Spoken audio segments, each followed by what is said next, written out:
కుబేరలక్ష్మి కటాక్షంతో అందరి ఇంట్లో బంగారం వజ్రం వెండి నిండా. లలిత అక్షయ తృతీయ బంగారు నగలకు తరుగులో 1% తగ్గింపు. వజ్రాభరణాలు క్యారెట్కు 5,000 తగ్గింపు. ఇది దేశ చరిత్రలోనే రికార్డ్.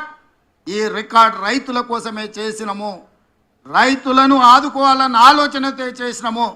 ఇవాళ మేము రుణమాఫీ చేసినామంటే ఎన్నికలు లేవు, మేము ఓట్లు అడగడం లేదు. ఎన్నికలు ఉన్నప్పుడు ఓట్లు అడిగినప్పుడు రాజకీయ పార్టీలు ఇట్లాంటి నిర్ణయాలు చేస్తాయి తప్ప రాజకీయ ప్రయోజనం లేకుండా రైతు ప్రయోజనం కోసం ఎప్పుడు జరగలే. కానీ మేము రైతు ప్రయోజనానికి ప్రాధాన్యత ఇవ్వాలన్న ఆలోచనతో ఏ ఓట్లు లేనప్పుడు ఏ సీట్లకు ఎన్నికలు జరగనప్పుడు ఈరోజు ఈ కార్యక్రమాన్ని తీసుకోవడం ద్వారా రైతులకు అండగా నిలబడతామన్న విశ్వాసాన్ని మేము కల్పించదలుచుకున్నాం. బ్యాంకర్స్ కూడా ఒక మాట, కార్పొరేట్ కంపెనీలు అప్పులు చేస్తే మొండి బకాయిలుగా మారితే చెల్లిస్తాం, వన్ టైం సెటిల్మెంట్ చేయండి అని అప్పు 10 లక్షలు ఉంటే దాన్ని 3 లక్షలకే తగ్గించుకొని కుదించుకొని అప్పులు చెల్లిస్తుంటారు. కానీ ఇవాళ రైతుల ఆత్మగౌరవం దెబ్బ తినకూడదు అని చెప్పి మా బట్టి విక్రమార్క గారు మేము ఆలోచన చేసి మేము వన్ టైం సెటిల్మెంట్ అడగలే, ఫుల్ టైం సెటిల్మెంట్ చేసినాం. మీకున్న మొత్తం 1 పైసా తగ్గకుండా మీ ఖాతాలు వేసినాం.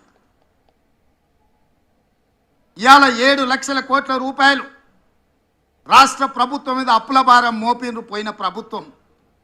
వారు చేసిన అప్పులకి ఈడున్న పాత్రికేయ మిత్రులకు, నా సహచర శాసనసభ్యులకు తెలవాలి. 6 నెలల్లో మన ఆర్థిక మంత్రి బట్టి విక్రమార్క గారు పోయినాయన చేసిన అప్పులకు 43,000 కోట్ల రూపాయల మిత్తి కట్టిండయా.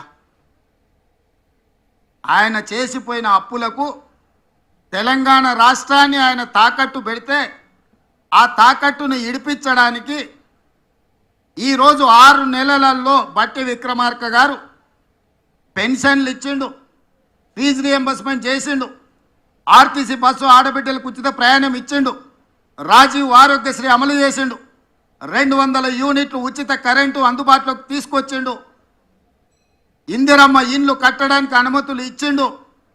ఇన్ని ఇచ్చి ప్రతి నెల 1వ తారీఖు నాడు ప్రభుత్వంలో పనిచేసే ఉద్యోగులకు 1వ తారీఖు నాడు ప్రతి నెల 5,000 కోట్ల రూపాయల జీత భత్యాలు చెల్లిస్తున్నాడు.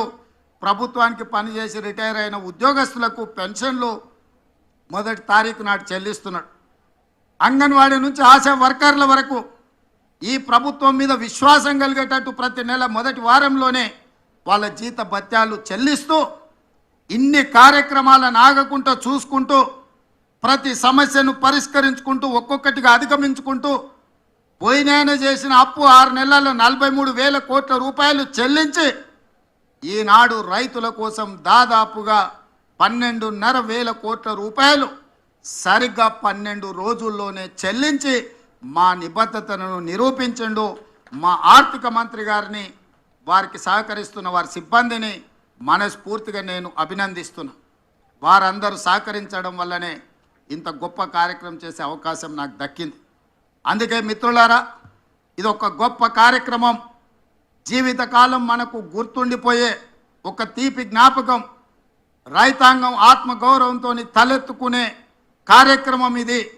అందుకే ఈ కార్యక్రమంలో పాల్గొన్న మీ అందరికీ, ఇక్కడికి వచ్చి ఇంత మంచి కార్యక్రమంలో పాల్గొని మమ్మల్ని ఆశీర్వదించినందుకు, అండగా నిలబడ్డందుకు మీకందరికీ మనస్ఫూర్తిగా కృతజ్ఞతలు తెలియజేస్తూ సెలవు తీసుకుంటున్న మిత్రులారా.